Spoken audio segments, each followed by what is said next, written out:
so many, when you do this so long, right? So many people have a link to your music and a story. And some you'd probably prefer Some to I forget. believe, yeah. Some are true. Some are true, some maybe not so much. Some are actually true. Well, 14 studio albums. Congratulations. Thank you. How does it feel to yet have another under your belt and ready to send out there into the world? You know, it's another baby that you're about to put out there. Like every one, you think it's the great one. And you at this stage and phase of my career, you don't really believe that hype as much as you used to. You're just very proud of where you're at right now, and so here it is. I'm done. There was nothing else to say with the record. So where are you at right now in listening to the album? I mean, I hear, may I say, more vulnerability maybe than I've heard in previous albums. Would you agree? Yeah, to a great degree, I think that's probably true. You know, we had always believed in writing the upbeat, optimistic anthem, songs of inclusion, telling you that you could do it too. A lot of that, you know, it really was our calling card. And it was good for me to never show too much of that hurt or vulnerability, probably because I didn't want, in my slice of your life, to let you down. Right. And I remember writing a record, the Blaze of Glory record, and I was hiding behind Billy the Kid because it was a soundtrack written for a film, and I just took the voice of Billy the Kid remember it very well on all 10 of those songs, and so I was hiding behind things. The thing about This House Is Not For Sale is out of great pain comes great art, and so there was a lot to say.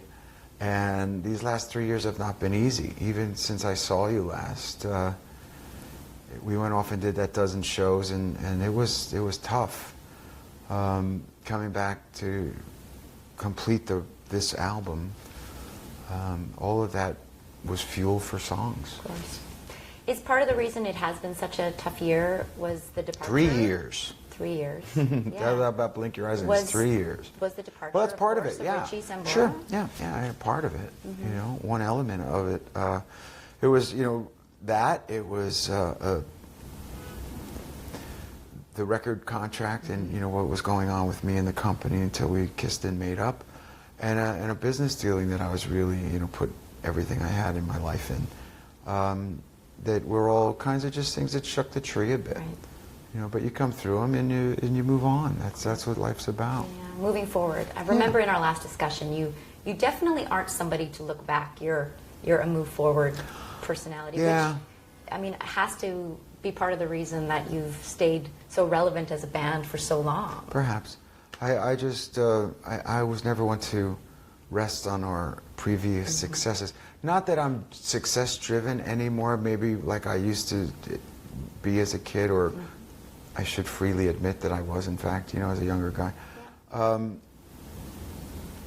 But I don't think that I need to sit around and go, did I ever tell you the time that I've done it. I've done it. It's spoken. Absolutely. I don't need to tell you what I've done. Did you expect for Richie to reach out via social media to congratulate you, essentially? Neither way. I mean, there's no ill will. The guy quit one day, never showed up for work again. It must have felt nice, though, to have an old friend and a There's no ill will here. Like I said, the way that he did it, we appreciated that he did it. It's evident that he's moved on in his life. One day he woke up and decided he didn't want to be in the band anymore. And then, in truth, look, I've said the same thing over and over again. Being in a rock band is not a life sentence. Right. And just because he chose not to come back, that was his prerogative. End of story. We never had a fight. It goes to show you now that I've been vindicated, right? I mean, there was never a fight. It was never a fight. It was never about money. It was never about nothing. He just walked out one day on the band, and that was it. And that was it. Now, I have to congratulate you not only on the album, but also being awarded, essentially, an honor of distinction from Mr. Clinton himself. Congratulations on being a global citizen. Thank you. What makes you a contributor of this caliber? Well, that was for them to decide. But the president, from my perspective, has been instrumental in all of my philanthropic work in these last 20 plus years. It was his rise to the presidency back in '92 that inspired a generation of young Americans to get more involved. Absolutely. And then as I was lucky enough to get to know him in '96 and then get a little more friendly from 2000 on, we had done a number of things together. And he actually came to the ribbon cutting of the Soul Foundation 10 years ago. He actually cut the ribbon. And he wrote about the Soul Foundation and the inception of it in his book, Giving, because I had a unique perspective on what sports ownership was, first of all, and why the philanthropy was going to be an integral part of owning the sports team. And then he kept an eye on what we were doing, and you know, whenever I'd see him and do things with him, for him, or for Mrs. Clinton, until one day he said, "What can I do for you?" And I said, "Well, we've made it a foundation now." And he says, "I'm going to be in Philadelphia at this such and such time, 10 years ago." And he says, let's make people aware of it. And so he came down and cut the ribbon. But then subsequently now, not only have we done good and built 500 houses, but the creation of the Soul Kitchens, which is what makes the foundation so one of its kind, is probably what differentiates us from other very worthy charitable people and foundations. I mean, and this is something you've spoken about in the past about your music and about your band, is integrity. And I think that has to flow outside of your work life as well. And yeah, what I do for a living is what I do for a living. It shouldn't ever define who I am as a guy, and so I don't allow it to. The cliche of rock stardom was never me. There were so many other things that I always wanted to do. I love making music. I love writing music. I like singing music. I like performing. But it wasn't going to define me. You've said before that performing is your least favorite part of this job. Yeah. Is that true still today? Yeah, I'm not an applause junkie. I know, guys that they really live for it. They're like, a light? Flashes? Yeah. Do you have my good side? We all have a little of that in us. I got a lot less than you do then, because I don't have much. I think maybe you had so much at such a young age that you realized there was more. There was more. Oh, there was a lot of it. I mean, I've got a full tank, Yeah, that's what I mean. But it's not what fueled me. No. It's really just not what fueled me. Going out and sharing it with people is wonderful. And I think that you'd get the different perspective even if you talk to Tico or if you talk to Dave, they'll give you a different perspective. For me, living out of this suitcase and walking into the room and going, ta-da, Yeah. I don't like it. I don't care for the red carpet stuff. It's just not me. That's probably part of the reason you've had a successful partnership too for 27 years. Yeah, I think it's one element. Woman, Yeah. Right, and have we don't that play grounding that element. game. I just could care less. It's just, I don't know.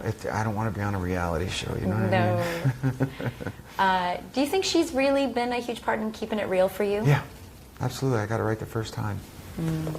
It's just simple as that. Yeah. And I know she plays a very big part in your philanthropic efforts. You do it together. Yeah. What an incredible thing to share with your partner. Yeah, well, she grew into it. She really wasn't involved from the inception. It was with the invention of what became the Soul Kitchen in '08 that was Dorothea's baby. And now, we do it together. She does all the day-to-day. I'm more in the creative and the big item lists. Yeah. But she's the one that's doing all the day-to-day stuff to make it operate. But we've created something that doesn't exist. Yeah. That's the beauty of it. Yeah. It's for good, from good. Right. We didn't want anything for it. I give the money away. It's not for me. It's good. Now, I know you don't like to look back, you like to look forward, but the reality is you've been in the public eye for over 30 years of your life.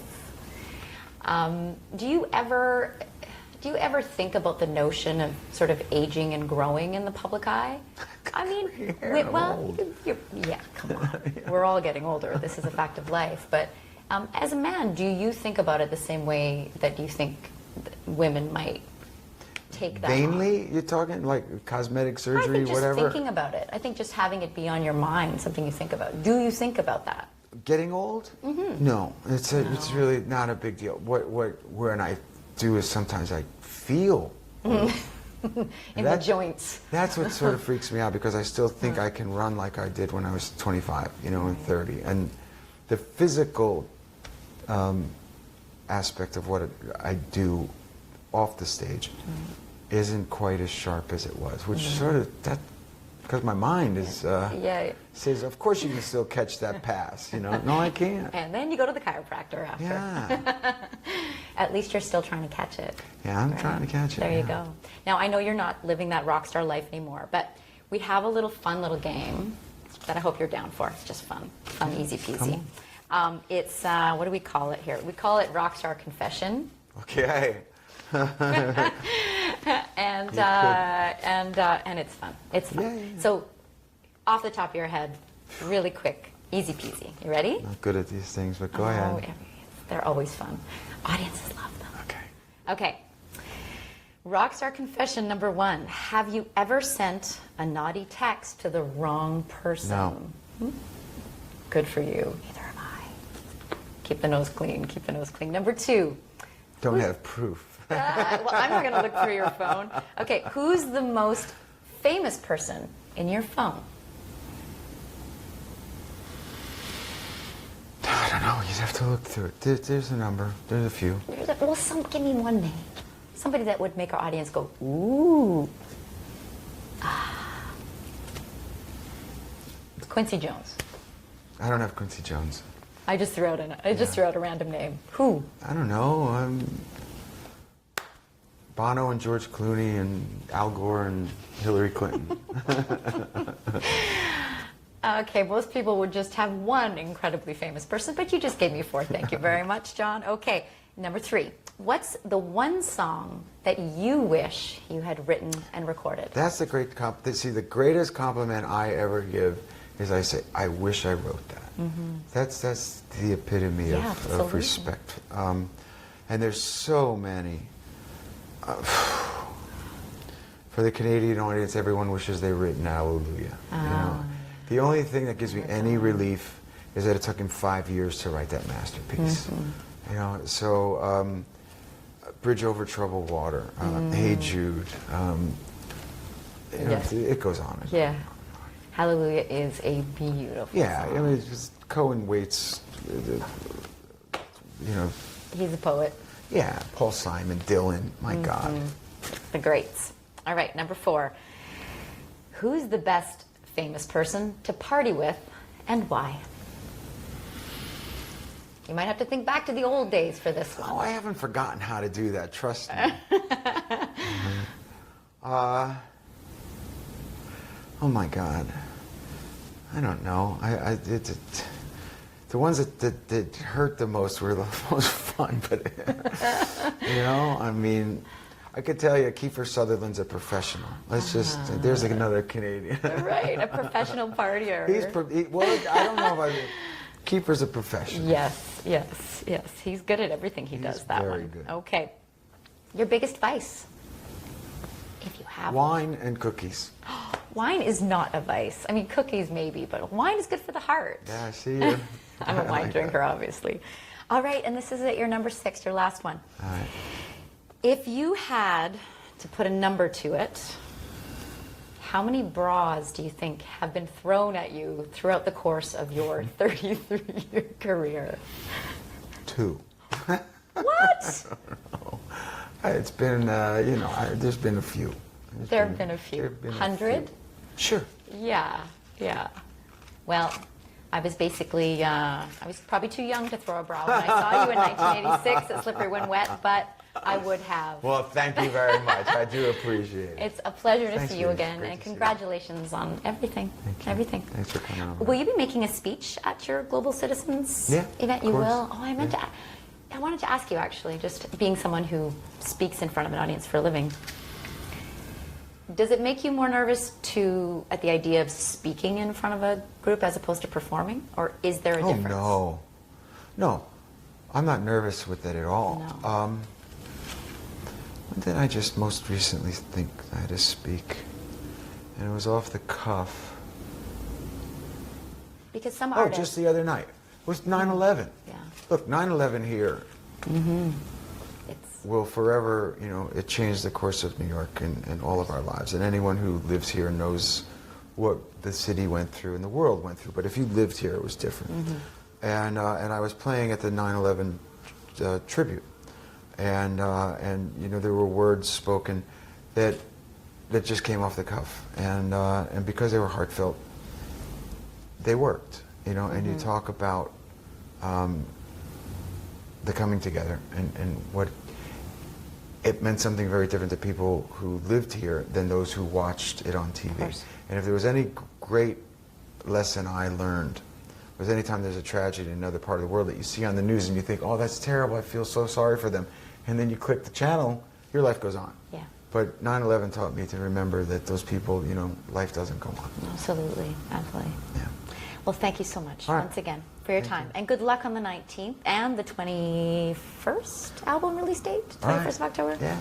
Enjoy. Thanks. Thank you. Appreciate it. Thank you. I'm not going to make you Snapchat. Would you mind a photograph? No. I'm not on Snapchat. I'm like the last. I know, right? I know. It's one more. Thanks, everybody.